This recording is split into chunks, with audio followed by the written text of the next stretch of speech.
പാലക്കാട് വാളയാറിൽ കള്ളനെന്നാരോപിച്ച് ആൾക്കൂട്ടം മർദ്ദിച്ച ഇതര സംസ്ഥാന തൊഴിലാളി ചികിത്സയിലിരിക്കെ മരിച്ചുവെന്ന വാർത്ത ഇപ്പോൾ വരുന്നുണ്ട്.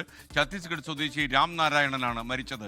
3 പേരെ വാളയാർ പോലീസ് ഇപ്പോൾ കസ്റ്റഡിയിലെടുത്തിട്ടുണ്ട്. ഇന്നലെ രാത്രിയാണ് ഈ അതിക്രൂരമായ ഒരു സംഭവം ഉണ്ടാകുന്നത്. ഈ പുതുശ്ശേരി പഞ്ചായത്തിലെ അട്ടപ്പളത്താണ് ഈ സംഭവം നടക്കുന്നത്. നടുറോട്ടിൽ കൂടി നടന്നു വരികയായിരുന്ന ഛത്തീസ്ഗഡ് സ്വദേശിയായ രാമനാരായണൻ ഭയെ ഒരു കൂട്ടം ആളുകൾ ചേർന്ന് അവിടെ തടഞ്ഞു നിർത്തുന്നു. അതിനുശേഷം ചില വിവരങ്ങളൊക്കെ ചോദിച്ചറിയുന്നു. പിന്നീട് അത് വാക്കുതർക്കത്തിൽ കടക്കുകയായിരുന്നു.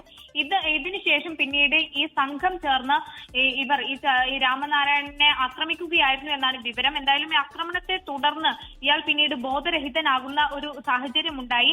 അതിനുശേഷമാണ് പിന്നീട് സമീപത്ത് തന്നെ ഉണ്ടായിരുന്ന മറ്റു ചിലരാണ് പോലീസിൽ വിവരം അറിയിക്കുന്നത്. ഇതേ തുടർന്ന് പോലീസ് എത്തി, പിന്നീട് ആംബുലൻസ് എത്തി. ഇയാൾ ആശുപത്രിയിലേക്ക് എത്തിച്ചപ്പോഴേക്കും ഇയാളുടെ നില അവശനിലയിലായിരുന്നു. പിന്നീട് ഇന്നലെ രാത്രിയൊക്കെ ഈ ജില്ലാ ആശുപത്രിയിൽ ചികിത്സയിലായിരുന്നു. പിന്നീടാണ് ഈ മരണം സംഭവിക്കുന്നത്.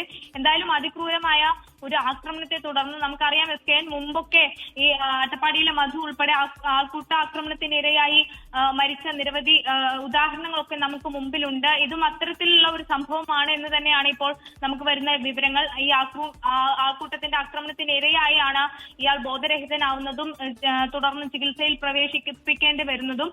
എന്തായാലും അതേ തുടർന്ന് ചികിത്സയിലിരിക്കെയാണ് ഈ മരണം എന്നാണ് മനസ്സിലാക്കുന്നത്. നാളെ ഇയാളുടെ പോസ്റ്റ്മോർട്ടം നാളെ തൃശൂരിലെ മെഡിക്കൽ കോളേജ് ആശുപത്രിയിൽ നടക്കും. അതിനുശേഷം കൂടുതൽ വിവരങ്ങൾ പുറത്തു വരുമെന്നാണ് ഇപ്പോൾ പോലീസ് പറയുന്നത്. എന്തായാലും സംഭവത്തെ തുടർന്ന് 3 പേരെ ഇപ്പോൾ പോലീസ് കസ്റ്റഡിയിൽ എടുത്തിട്ടുണ്ട്. വാളയാർ പോലീസാണ് കസ്റ്റഡിയിൽ എടുത്തിട്ടുള്ളത്. അതിനുശേഷം ഈ ചോദ്യം ചെയ്യലിനും ഈ പോസ്റ്റ്മോർട്ടത്തിലെ കൂടുതൽ വിവരങ്ങൾ വന്നതിന് ശേഷവും കൂടുതൽ അറസ്റ്റ് ഉൾപ്പെടെ ഉണ്ടാകുമെന്ന് കൂടി പോലീസ് വ്യക്തമാക്കുന്നുണ്ട്.